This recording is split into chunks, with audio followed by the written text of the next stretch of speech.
नमस्कार। आकाशवाणी जयपुर अजमेर से प्रस्तुत हैं प्रादेशिक समाचार।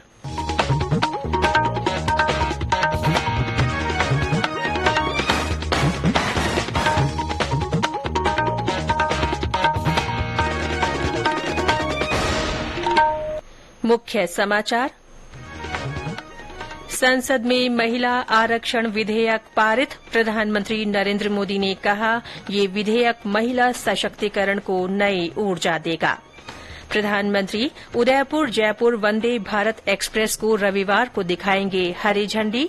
ट्रेन का ट्रायल रन आज।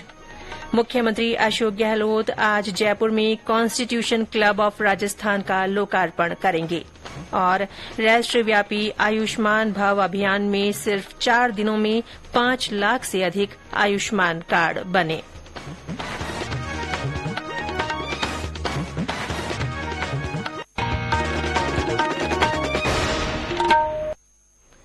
समाचारों के साथ मैं रितिका गुप्ता। और अब समाचार विस्तार से। संसद ने महिला आरक्षण विधेयक पारित कर दिया है। ये विधेयक लोकसभा और राज्य विधानसभाओं में महिलाओं को 1/3 आरक्षण प्रदान करने का प्रावधान करता है। इस विधेयक को नारी शक्ति वंदन कहा गया है।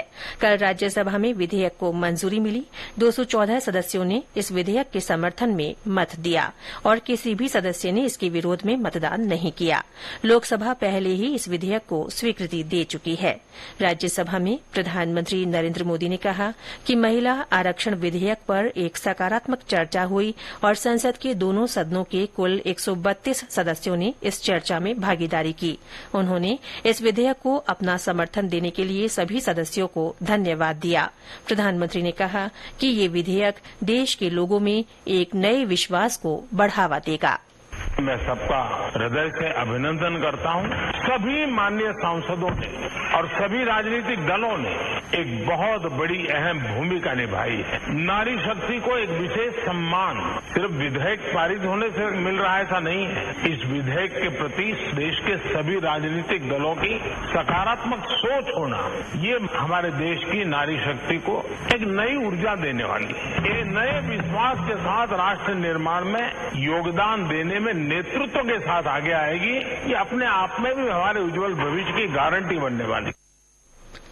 राज्यसभा में महिला आरक्षण विधेयक पर बहस का उत्तर देते हुए केंद्रीय कानून मंत्री अर्जुन राम मेघवाल ने कहा कि महिलाओं ने हमेशा देश की परंपराओं को बढ़ावा देने में योगदान किया है।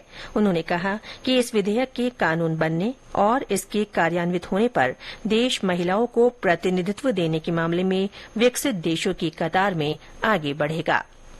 कॉन्स्टिट्यूशन अमेंडमेंट बिल है सर, और महत्वपूर्ण बिल है। महिला सशक्तिकरण की दिशा में एक बढ़ता हुआ कदम है। दुनिया को भी दिशा दिखाने वाला कदम है। अमृतकाल की बेला में भारत को विकसित भारत बनाने की दिशा में भी एक महत्वपूर्ण कदम है। महिला आरक्षण विधेयक पर चर्चा में भाग लेते हुए केंद्रीय वित्त मंत्री निर्मला सीतारमण ने कहा कि इस विधेयक को लाना महिलाओं के सामाजिक और आर्थिक सशक्तिकरण के प्रति सरकार की प्रतिबद्धता को दर्शाता है। संसद के दोनों सदन कल अनिश्चितकाल के लिए स्थगित कर दिए गए। संसद का विशेष सत्र 18 सितंबर को शुरू हुआ और निर्धारित तिथि 22 सितंबर से एक दिन पहले ही संपन्न हो गया।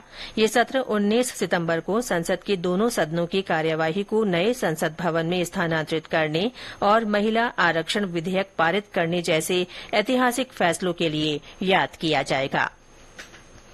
प्रधानमंत्री नरेंद्र मोदी आज शाम दिल्ली के प्रगति मैदान में भारत मंडपम में टीम G20 के साथ बातचीत करेंगे। श्री मोदी इस अवसर पर सभा को भी संबोधित करेंगे।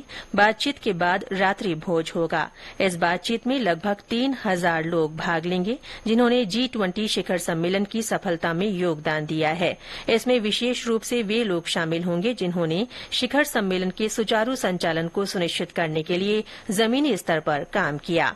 इसमें विभिन्न मंत्रालय के सफाई कर्मी, ड्राइवर, वेटर और अन्य कर्मचारी शामिल हैं। इस बातचीत में विभिन्न विभागों के मंत्री और अधिकारी भी शामिल होंगे। प्रधानमंत्री रविवार को उदयपुर से जयपुर के बीच चलने वाली वंदे भारत एक्सप्रेस को दिल्ली से वर्चुअल माध्यम से हरी झंडी दिखाएंगे। उद्घाटन स्पेशल रेल सेवा के शुभारंभ अवसर पर उदयपुर में आयोजित समारोह में सांसद अर्जुन लाल मीना सहित कई जनप्रतिनिधि मौजूद रहेंगे। इससे पहले ट्रेन का आज ट्रायल रन किया जा रहा है। ये ट्रेन उदयपुर स्टेशन से रवाना होकर भीलवाड़ा और अजमेर होते हुए जयपुर पहुंचेगी। इसी तरह लौटते वक्त जयपुर से दोपहर में रवाना होकर अजमेर और भीलवाड़ा होते हुए रात को उदयपुर पहुंचेगी। प्रदेश में चलने वाली ये तीसरी वंदे भारत एक्सप्रेस है। वर्तमान में अजमेर दिल्ली कैंट और जोधपुर साबरमती वंदे भारत एक्सप्रेस का संचालन किया जा रहा है। ये समाचार आकाशवाणी जयपुर अजमेर से प्रसारित किए जा रहे हैं। मुख्यमंत्री अशोक गहलोत आज जयपुर में कॉन्स्टिट्यूशन क्लब ऑफ राजस्थान का लोकार्पण करेंगे। इस अवसर पर विधानसभा अध्यक्ष सीपी जोशी, नगरीय विकास मंत्री शांति धारीवाल, नेता प्रतिपक्ष राजेंद्र राठौड़ सहित मंत्रिमंडल के सदस्य और अन्य जनप्रतिनिधि मौजूद रहेंगे। राज्य सरकार ने बजट 2021-2022 में नई दिल्ली स्थित कॉन्स्टिट्यूशन क्लब की तर्ज पर जयपुर में भी कॉन्स्टिट्यूशन क्लब बनाया जाना प्रस्तावित किया था। 5 मंजिला क्लब में restaurant, coffee house, swimming pool, auditorium, meeting hall, conference hall, gym, salon, badminton और टेनिस कोर्ट सहित अतिथियों के ठहरने के लिए कमरों का निर्माण किया गया है। सूचना और प्रसारण मंत्रालय ने टेलीविजन चैनलों को एडवाइजरी जारी की है कि वे उन लोगों को कोई भी मंच प्रदान करने से बचें जिनके खिलाफ आतंकवाद सहित गंभीर अपराधों के आरोप हैं या वे प्रतिबंधित संगठनों से जुड़े हुए हैं। ये सलाह हाल ही में एक टेलीविजन चैनल पर विदेश के एक व्यक्ति की चर्चा के संबंध में जारी की गई है, जिसके खिलाफ आतंकवाद सहित अपराध के गंभीर मामले हैं और जो एक ऐसे संगठन से संबंधित है जिसे भारत में कानून द्वारा प्रतिबंधित किया गया है। राष्ट्रव्यापी आयुष्मान भव अभियान में सिर्फ 4 दिनों में 5 लाख से अधिक आयुष्मान कार्ड बनाए गए हैं। स्वास्थ्य सचिव सुधांश पंत ने बताया कि अब तक 20 लाख से अधिक आयुष्मान भारत स्वास्थ्य खाते तैयार किए गए हैं। श्री पंत ने कहा कि ये कार्यक्रम केंद्र सरकार के लिए बहुत महत्वाकांक्षी है और सभी राज्य और केंद्र शासित प्रदेश इसमें योगदान दे रहे हैं। राष्ट्रपति द्रौपदी मुर्मू ने इसी महीने की 13 तारीख को गांधीनगर में आयुष्मान भव अभियान की शुरुआत की थी। इसका उद्देश्य देश के हर गांव और कस्बे तक स्वास्थ्य सेवाओं की उपलब्धि हासिल करना है। बीकानेर में मोटे अनाज के महत्व के बारे में लोगों को जानकारी देने और उन्हें इनके उपयोग के लिए प्रेरित करने के उद्देश्य से आज मिलेट्स मेला लगाया जा रहा है। इस अवसर पर वॉकेथॉन का आयोजन भी हो रहा है। यह कार्यक्रम खाद्य सुरक्षा आयुक्तालय, औषधि नियंत्रण और चिकित्सा विभाग की ओर से रखा गया है। मेले में मोटे अनाज से बने विभिन्न व्यंजनों की प्रदर्शनी लगाई जा रही है। बीकानेर से 60 किलोमीटर दूर पुनरासर धाम में 3 दिवसीय ऋषि पंचमी हनुमानजी मेला महोत्सव शुरू हो गया है। प्रदेश सहित हरियाणा, पंजाब, उत्तर प्रदेश, मध्य प्रदेश और दिल्ली से श्रद्धालु मेले में पहुंच रहे हैं। मंदिर परिसर को विशेष रोशनी से सजाया गया है।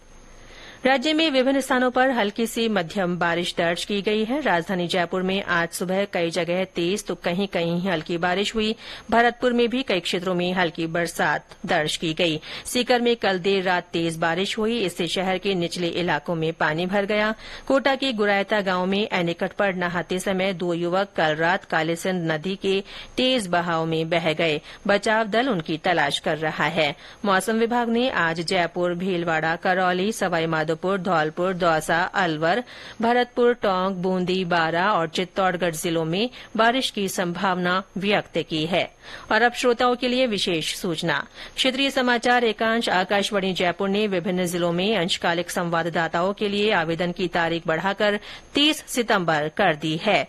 आवेदन का प्रारूप और पीटीसी गाइडलाइन आकाशवाणी की वेबसाइट www.newsonair.gov.in पर वैकेंसीज में जाकर प्राप्त किए जा सकते हैं। और अंत में मुख्य समाचार एक बार फिर। संसद में महिला आरक्षण विधेयक पारित हो गया है। प्रधानमंत्री नरेंद्र मोदी ने कहा है कि ये विधेयक महिला सशक्तिकरण को नई ऊर्जा देगा। प्रधानमंत्री उदयपुर जयपुर वंदे भारत एक्सप्रेस को रविवार को हरी झंडी दिखाएंगे। ट्रेन का ट्रायल रन आज हो रहा है। मुख्यमंत्री अशोक गहलोत आज जयपुर में कॉन्स्टिट्यूशन क्लब ऑफ राजस्थान का लोकार्पण करेंगे। और राष्ट्रव्यापी आयुष्मान भव अभियान में सिर्फ 4 दिनों में 5 लाख से अधिक आयुष्मान कार्ड बनाए गए हैं। इसके साथ ही प्रादेशिक समाचार बुलेटिन समाप्त हुआ। नमस्कार।